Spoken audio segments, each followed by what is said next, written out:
Hello বন্ধুরা, তো আমি আমার বৃন্দাবনের মিনি ব্লগ নিয়ে আবার চলে এসেছি তোমাদের সাথে দেখা করতে। তো আমরা ট্রেন থেকে মথুরা স্টেশনে নামলাম, সেখানে দাঁড়িয়ে তারপরে আমাদের গাড়ি ঠিক করা ছিল, সেই গাড়িতে করেই আমরা চলে এলাম রাধাকুণ্ডের পাড়ে। সেখানে স্পিডে বাড়িয়ে দিয়েছি আমি ভিডিওটা, কারণ তাহলে মিনি ব্লগ হবে না, মানে বড় ব্লগ হয়ে যাবে। তো আমি সেইটাই শেয়ার করলাম।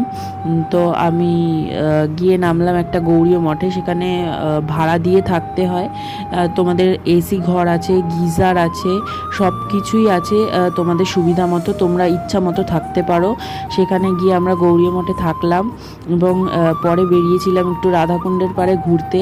এবং সেখান থেকে গিয়ে দাদা কিছু খুচরো পয়সা কিনে নিল, কারণ ওখানে অনেকেই বসে থাকে তাদের দেওয়ার জন্য।